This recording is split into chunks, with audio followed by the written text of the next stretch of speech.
Hi everyone, you're welcome to another interesting pattern drafting tutorial. On today's tutorial, I'll be sharing with you how to make this beautiful, stylish, three-part cupped corset. If this sounds like what you've been interested in knowing how I did it, then you have to stick around till the end. If you've not subscribed to my channel, do well to subscribe and turn on your notification bell to be the first to know each time I upload. Let's get right into this video. So to make this three-part corset that fits perfectly well, I actually made it for a bride, but I didn't have all the time to film the whole process. So to make it, the first thing you will do is to measure your shoulder, okay? Half of the shoulder measurement, 2 points, then you draw your vertical line, okay? So after that, the next thing is to go ahead and measure the neckline, the basic neckline of 3 by 3. You can see I've already done that, right? So now I drew my perfect vertical line and I will go ahead and draw the neckline because I've already marked it out with a pencil. So now I dropped here by 1 inch and I'm connecting to the neck. So after that, the next is to measure the half length, front half length, that is from the shoulder at neck to the waistline, the natural waistline, right? So now I measured the underbust, the bust point, and the half length, okay? So this is the bust point and this is the half length. So this is the bust point or the bust level and this is the half length. I did not measure the underbust at that stage, right? So the next thing to do is to go ahead and measure your bust measurement divided by 4. If your bust is 40, go ahead and measure 10. That is 40 divided by 4. I measured at 2 points and I drew my vertical line just as you can see right now. So now this is the waist measurement, okay? Go ahead and measure, but before then I marked down here 5 inches and I had to go in by 3/4 and I used this to draft the armhole, okay? I decided to do this first before I go ahead and take the waist measurement, okay? So now go ahead and mark your armhole measurement divided by 2 and then you go ahead and draw just as you can see me do. So if you want your cupped corset to come out exactly the way that's my own is, do exactly what I'm doing right now. So this is the bust point to bust point. That is the nipple point to nipple point divided by 2. I marked the same on the waistline and I marked ½ inch on both sides and I'm about drawing my that. So I made sure that this point is also at bust to bust and I used it to draw the that. Notice that the dart ended 1 inch below the bust point. Observe that. So now that this is the under bust, I measured 3.5 inches from the bust point downward. And if you like, you can measure from the shoulder at neck, right? From the shoulder line downward to measure your under bust, okay? Or you measure from the bust point to the under bust, whichever you prefer. So this way I took 3/4 and this other way I took 1/4, okay? So after doing that, I will go ahead and connect these to the bust point. Watch closely. I connected to the bust point this way and also connected to the bust point this other way. So now the next thing to do is to connect this to the waistline. Now when you draw, it will increase the dart by 1/4 inch and this other way will connect directly to the dart. And that is why I did not draw my waistline earlier. Okay, so that will add up the dart intake right now. So this is the waist measurement divided by 4 plus 1/4 inches dart intake because the dart intake has been increased from 1 inch to 1/4 inches by the under bust tightening. I hope this makes sense. So this is what I'm measuring here and I marked. I will go ahead and draw to connect to the side. This is why I did not draw the waistline at first, so that you will understand where the increase came from, right? So now having done this is the side bust that I'm drawing now. Anything that you have as the difference between the front and the back half length, go ahead and mark it. For this, my client is about 2¼ inches, okay? For some people is 1.5, some people is even 1 inch, 2 inches, as the case may be. Just use the measurement you get to draft your pattern and your cup will come out perfectly, okay? So now this is me trying to draw the sweetheart neckline. Note that the difference between the front and back half length is what determines the depth of a cup. So if it's someone that does not really have a bust, you will notice that the difference between the front and the back half length will not be much, and this will also make the cup to look smaller. It will not be deep. But for someone that is busty, you will notice that difference will be large, and by the time you take in the side bust, that the cup will be deep. This is a vital information I'm giving you here, so make sure that you take note of it.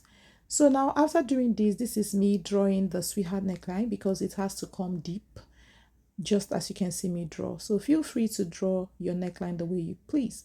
So now here I had to come in by 1.5 inches, and I placed my armhole curved rule like this to the under bust, as you can see, and I will go ahead and connect these 2 points using the armhole curve, just as you can see, right? So after doing this, I will also go ahead and do the same thing towards the center front. Just pay close attention and you will understand every bit of what I did to achieve this. So at this point, I've used the armhole curve and I felt like it wasn't giving me exactly what I wanted. So I had to change it to the hip curve rule, which I used, and I feel it is perfect. Okay. So after doing that, I will go ahead and come here. So I will also be taking in a sort of contour on the bust bridge, just as you can see. What I took in there is 3/4 inch. So I'm going to connect it to the bust point like a dart, just as you can see right here. So after connecting it, I will just shade there because it will be taken in as we progress in this. So notice that here is straight on. Is from that joining of the sweetheart neck to the bust point that is tapered like a dart. I hope this makes sense. So now this is the over bust tightening. So go ahead and take your over bust tightening. What I just took for this very one is 5/8 inches, 5/8 inch on both sides. That will give me about 1/4 total over bust tightening. All right, so I had to shed it because it will be cut out as we progress in this tutorial. So now this is what I have, and I had to connect this part at this stage. So sometimes when you put your curve, it may not give you exactly what you want. You can still use your free hand and draw your curve, okay, just as you can see me do. So the armhole curve was not giving me exactly what I wanted. I had to use my free hand first and then use the armhole curve to smoothen it out, just as you can see. So you can see that the cup has come out perfect. And yeah, if you see the fit of this gown, this dress, it was so nice. It was so nice, but because of how hurried everything was, I wasn't able to capture the full picture. So this was the stage of the beading that you can see in the pinned picture, okay? The beading stage when I captured it during the beading, right? So now this is the hip level and the hip measurement divided by 4. So after that, I connected to the waistline, and I will go ahead and, connect these to the level of the knee, close to the knee, about 3 inches above the knee. Okay, so now what I did is to remove 1.5 inches from the hip line, and that is what I marked here, and I connected to that point. Now this hem of the dress from the waistline is 18 inches.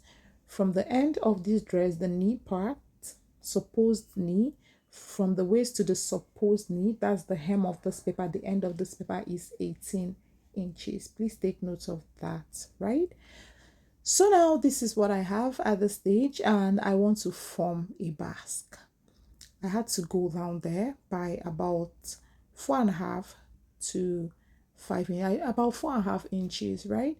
And I came down here by about 2.5 inches. Okay, so now I just want to have a slight basque. Okay, I ended up taking 2.5 at this side and then 5 inches at that center. So feel free to take the measurements you want depending on the shape of the basque that you want on this waistline. So the one I want is just this slight curve as a basque. I don't want it to be very pronounced. So that is what I have, and I had to go ahead and put an arrow to depict where the upper part ends. So having done this is what I have, and I had to complete the dart leg. So I had to go down by 6 inches, ensure it is at bust to bust point, and then I completed my dart just like this. So aside what I am saying, pay close attention to what I'm doing, and you'll understand everything I did to, do this cupped corset. Okay. I also caged the cup. Do well to use your Ridgeline to cage your cup. Okay, I used Ridgeline bone and I fleshed the final. After caging, I had to flesh it with fiber. You can equally use layers of hairstay as your fleshing. Okay, so this is the starting point, and what I'm about drafting now is the back pattern. So I marked shoulder measurement divided by 2, and I marked at 2 points, and that is what I just do. Having done that, the next thing is to go ahead and measure here 1 inch, and this other way 3.5 inches. Okay, because my client has body a bit. Okay, so I connected these 2 points like this, and I dropped here by 1 inch, and I will go ahead and connect to the shoulder, to the neckline, shoulder at neck. Okay, the side of the neck.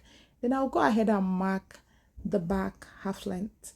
Note that this is from the shoulder level, shoulder at neck, to the natural waistline. Okay, I mark this at 2 points, and I am drawing a horizontal line along this part. Now from this horizontal line, I'm going to measure down to the hip level. That is 8 1/4. Okay, go ahead and draw a horizontal line there, and this will be the hip line. Okay, don't worry, I'll go ahead and label. This is a bonus. You know that what we are specifically talking about is the 3-curve style, right? So now I had to go ahead and measure from the waist to the hem of the dress. This is a dress that I'm making, but the dress involves a 3-curve style. Now the waist to the hem of the dress is the same front and back. So now the next thing I'll do is to measure bust measurement divided by 4. But before I did that, I had to label. I had to put label on all of this: waist, hip, and then what I wrote here is the remaining part, the remaining length before the level that I want to fish out, because it's like a mermaid dress. I hope this makes sense. So now what I did is to go ahead and mark bust measurement divided by 4, and I wrote my vertical line.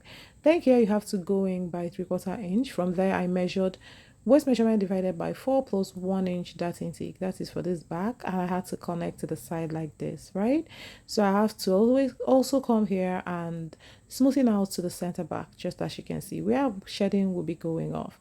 So I had to complete the back tightening towards the lower side, just as you can see me do. I dropped here by 5 inches, had to go in by half, and I used my tape to measure half of the armhole measurements, and I had to go ahead and draw the armhole measurement divided by 2. I had to draw it with my armhole curve rule, right? So now this is the hip measurement divided by 4, and I had to mark just as you can see me do, and I connected to the waistline like this. So that's the same thing that you're going to do. Now the next is to go ahead and go to this place and measure 3/4 inch in. I had to also go ahead and smoothen it to the center back, just as you can see me do right here. So make sure that it's not sharp towards the hip. Okay, you can see how I blended it smoothly. So I measured this part because it has to be the same for the front and the back. So I measured the same measurement I had at the hem of the front is what I took for the hem of this back pattern. I had to connect to the hip. So now you can see what I have right here. I had to just label it front and back, or back and front. So I'll go ahead and go to the main topic, which is the 3-cup style. I have to explain everything I did here to achieve this perfect cup. Now to get this cup, I had to go up at that center front on the cup by about 1/4, and you can see how I tapered my hand to go up a bit and then come down again by the side of the cup, right? So now you will see that we have already three cup. If you look closely, the dotted line divided the cup into one upper and two lower parts, which you will understand as we progress in this tutorial. So now I want you to understand that this three cup can equally be two cup. It depends on what you want to achieve here. So you can actually make it a two cup style by closing up all of these shaded parts and leaving it to be just in two parts. I hope this makes sense. So what I'm doing here is to widen up the neck. I had to go in here by 1/1/4 and I dropped the neckline by about 1 inch. So I had to come in here by 1/1/4 again. I will be smoothing that up later, okay, to match with the back, because I don't want the neckline to match with the front, because I don't want the neckline to be right on the neck of my clients because of the pattern that I want to achieve, now, after right? cutting it So out, now after doing you can this, see this is the everything I did back, here. and I had to trace out the back and cut out everything. So pay close attention. The lower part is a bonus. The main thing that we are doing here is the three cup, and what I did here is to mark the level that the cup started to form the level that the yoke will start at the back. You can equally not use exactly that, but I feel it will be a kind of uniform arrangement if I do that. So that is why I decided to do just that. So you can see what I have right here. I will go ahead and just design the yoke. You can see the upper yoke of the back, and at this middle I'm just thinking of how the shape of the yoke will be. Like, you can take any shape of your choice, okay? So here I couldn't decide exactly. I just drew that dotted line, and at the end of the day I decided to cut out. So what I want to say in essence is, you can leave your yoke like this. You can also go ahead and give extra styling to your yoke. Is strictly by choice. I hope this makes sense, right? So now this is what I have, and note that this top was made with less size of the waist than what my client's waist is. Like, if your client's waist is, let's say, 30, you can decide to make the pattern with 28 inches waist, okay? It means you are snatching the waist by 2 inches, or you can make it 27, but ensure that the interlining of your lace is duchess or crepe, and make sure you place it along the stretchy part so that your clients will be comfortable even while wearing very fitted and snatched corset. I hope this makes sense. So having done this, I had to go ahead and cut through the lines. Pay close attention to what I'm doing. I had to close up the side bust that so that I was smoothing out this line. Very important, right? So you close it up and blend your line by the side, just as you can see me do now. What I'm doing now is very important, and I urge you to pay close attention to understand how this cup styling works, okay? So having done this, you can see how I closed up the side bust that. So I had to cut out this over bust tightening. Please watch closely, okay? Now you can see how I'm cutting out this part. This is the on the bust, round the on the bust to the side. Again, you can see what I have, and then I'm going to cut out this on the bust tightening right here, so you can see what I'm doing. Watch closely to see how I am going to achieve the three cup style. So important, right? So after doing this, I had to close up the bust bridge contour, which is what I'm closing up now. That is the bust bridge 3/4 inch bust bridge contour, okay? You have to blend where I am touching now, okay, while cutting your final pattern. Now you can see what I have here. I'm cutting out this lower part to be in two parts. That is called the midriff. This part is the midriff. Now if your client is slim, you can take your dart straight and add the excess by the side. But if your client has tummy, I will advise you not to make the dart straight up. A lot of people make it straight up. It's fine if your client has a flat tummy, but if your client has tummy, please ensure to leave your dart the way it is. It will fit better. So having said this is the back pattern. You can see the front pattern complete with the yokes. So now you can see that I left the bust cup in two cup styling, but if you want it to be in three cup styling, just cut through the dotted lines and join the two parts that is above the dotted lines. Join it together with your masking tape, and that makes one part of the cup that will be above, while the lower two parts of the cup will be the remaining two parts that will make it a 3-cup styling. I hope this makes sense. If you enjoyed this tutorial, give me a thumbs up, like, comment, share, and do well to subscribe and turn on your notification bell to be the first to know each time I upload my videos. So now this is where the video ends because I didn't have time to film the whole tutorial, but because I believe you will learn a thing or two from it, I decided to post it anyways. If you did enjoy it, give me a thumbs up, like, comment, share, and yes, I will see you in my next one. I love you all. Bye.